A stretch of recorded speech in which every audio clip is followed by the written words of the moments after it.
On va prendre un calcul simple pour illustrer le fait que ta manière de raisonner fait tes résultats financiers. Bon là, ça fait 2, c'est assez simple parce que c'est assez basique. Ok.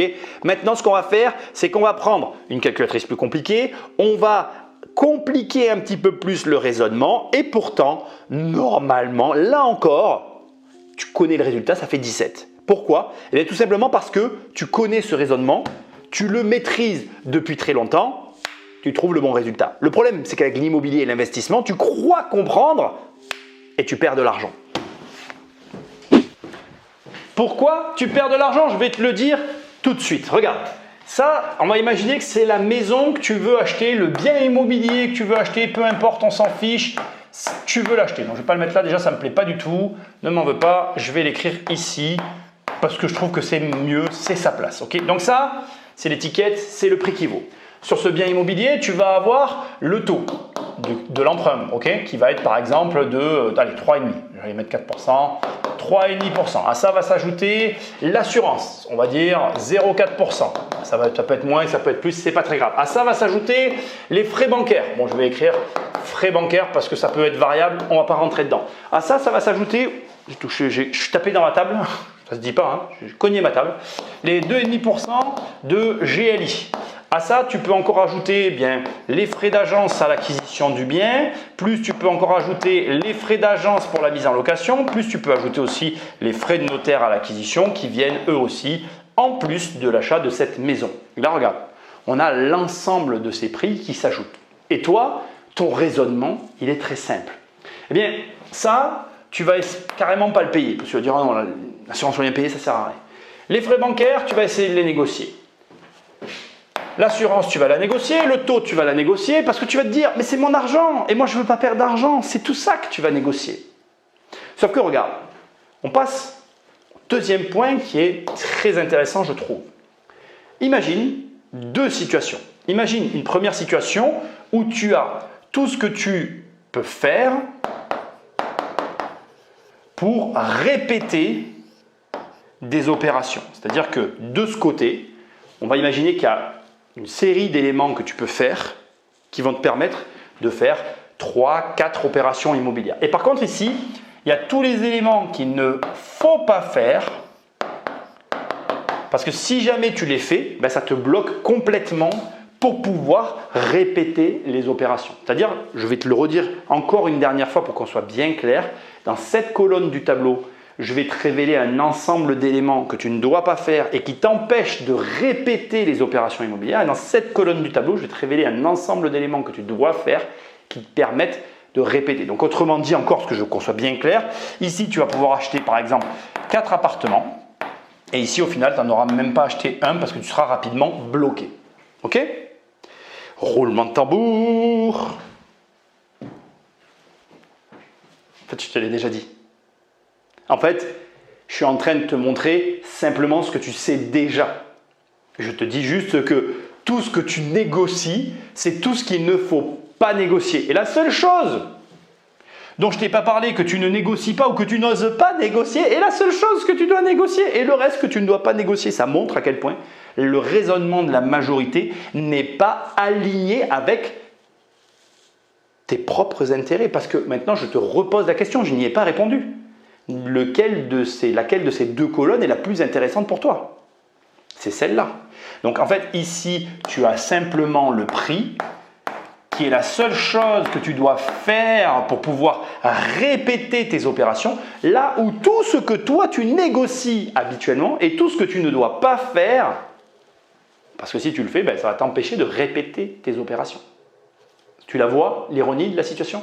Je suis sûr que oui. Ce qui nous amène au dernier point, qui n'est autre que le point de cette vidéo. En réalité, tu raisonnes essentiellement en gain et en perte. Et peut-être que déjà, là, en écoutant tout ce que je viens de te dire, qui n'a pas été très long, tu es déjà en train de te dire « Ah oui, mais si je fais ce que tu dis, Nicolas, je vais perdre de l'argent. » Vraiment? Tu es sûr? Je te repose la question. La vraie question, c'est où est-ce que tu en perds le plus? Tu en perds le plus de ce côté du tableau. Parce que si là, tu n'en achètes qu'un en ayant tout négocié qui te fait vraiment du bien dans ta tête, mais qu'en réalité, tu passes à côté de plusieurs opérations, Tu as perdu des centaines de milliers d'euros là où tu as gagné que quelques euros. Alors certains vont me dire, mais j'ai fait les calculs, tu ne te rends pas compte, les intérêts sur la durée. Écoute, en fait, tu passes à côté de l'essentiel et c'est pour ça que j'ai fait cette vidéo parce que je vois des gens qui raisonnent comme ça, il faut arrêter avec ce raisonnement. Regarde, en fait, les gains et les pertes, on s'en fout. Mais vraiment, je t'assure. Parce qu'il existe en fait derrière tout ça quelque chose d'encore plus important qui est le raisonnement et qui est un raisonnement qui n'est autre quoi. C'est quoi un raisonnement? C'est une mécanique. C'est quoi une mécanique?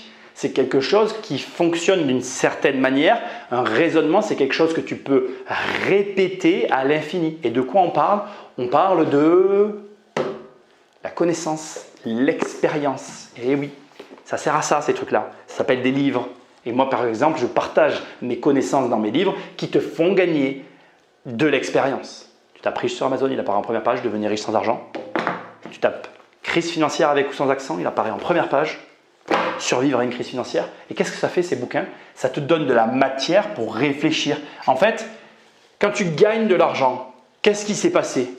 Ben, tu as acquis du savoir. Derrière le gain, tu obtiens plus de savoir. Quand tu as perdu de l'argent, ce qui te fait si peur, tu as acquis du savoir. La somme de tes gains est égale à la somme de tes pertes. Je vais te le dire autrement, comme ça tu vas bien comprendre. Tu veux gagner 10 000 euros? Est-ce que tu es prêt à perdre 10 000 euros? Je ne suis pas en train de te dire que tu dois les perdre pour les gagner. Essaye de comprendre ce que je te dis.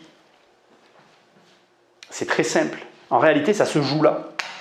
La réalité, c'est quoi? C'est qu'en fait, le savoir que tu emmagasines te permet d'obtenir un raisonnement qui te permet d'avancer dans tes projets. Mais pour avoir ce bon raisonnement, faut-il encore faire la distinction entre non pas les gains et les pertes, mais le fait que ça te donne, dans tous les cas, un savoir qui te permet d'avancer. Et ce savoir, tu peux l'enrichir avec la connaissance des autres. Maintenant, il reste en fait plus que une ou deux petites questions.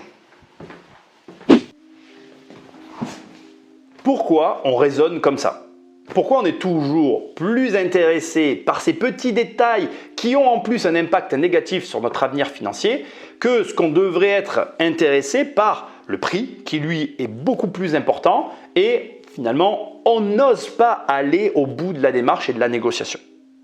Alors je vais être clair avec toi, j'ai pas trouvé, et tu l'as vu, j'ai pas fait de recherche dans cette vidéo, je n'ai pas trouvé de réponse concluante. J'ai plusieurs théories personnelles que je te partage de suite. Et la principale à mes yeux, c'est le caractère routinier de nos vies respectives. Je m'explique. Notre routine, c'est quoi? C'est finalement la mensualisation de nos charges. Et qu'est-ce qui n'est pas notre routine? C'est l'achat de biens immobiliers. Même des professionnels comme moi, n'achetons pas personnellement plusieurs fois par jour, plusieurs biens immobiliers par jour. Ça reste espacé, même si pour certains comme moi c'est plus régulier, ça l'est moins pour toi et encore moins pour d'autres.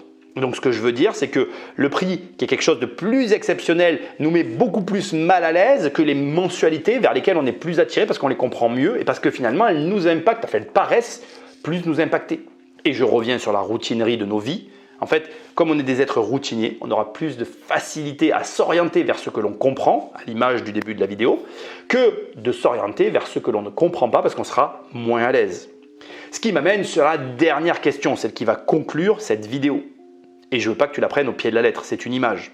Mais quelle est la différence entre les pauvres et les riches?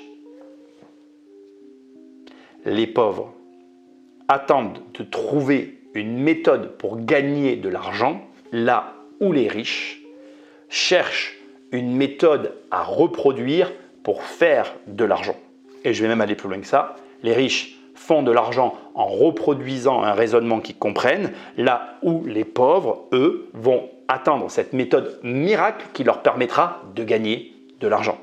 Et en fait, tu es en train de comprendre que le début de cette vidéo est en réalité la fin de cette vidéo. Quand je te montre 1 plus 1 et que tu es hyper à l'aise, facile, bien tu réponds tout de suite.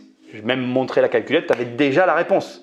Quand je te montre 2 plus parenthèse 3 fois 5, ben, tu avais aussi la réponse parce que tu as l'habitude et tu t'es habitué à ce raisonnement et donc tu es capable de le reproduire. Et ça montre à quel point le troisième point que je t'ai montré au tableau est important. La connaissance, la compréhension, la manière de raisonner. C'est ça en réalité qui fait la différence entre ceux qui ont de l'argent et ceux qui n'en ont pas. Il n'y a pas de riches et de pauvres. C'est vraiment l'essence même de mon travail. Il n'y a pas de riches et de pauvres. Il n'y a que des gens qui comprennent que la manière de raisonner permet de multiplier les résultats, alors que la plupart des gens ne cherchent pas à comprendre le raisonnement et du coup, ils cherchent la méthode magique pour gagner. Et ils croient qu'ils sont dans une économie à somme nulle, alors que pas du tout. Tout le monde peut s'enrichir s'il raisonne correctement. Bref, je te laisse regarder cette vidéo parce que je pense qu'elle résume à elle seule ma manière de penser et mon travail. D'ailleurs, à ce propos, si tu veux qu'on travaille ensemble, tu as mes livres, tu vas sur Amazon, tu tapes riche, tu tapes crise financière, tu as mes livres, ils apparaissent en première page. Déjà, lis mes livres, ça va déjà te permettre de réfléchir différemment. Après, tu peux te former avec moi, j'ai des formations, j'ai des coachings, tu vas sur immobiliercompagnie.com, je ne suis pas inquiet, tu vas te trouver. Et je terminerai là-dessus, change ton raisonnement et tu feras de l'argent, ne le change pas. Mais tu vas te mettre à chercher des méthodes magiques pour gagner de l'argent et la différence, elle est dans les mots et l'éducation et le raisonnement. Bref, tu as compris. Like, partage, abonne-toi et je te dis à très bientôt dans une prochaine vidéo. Salut!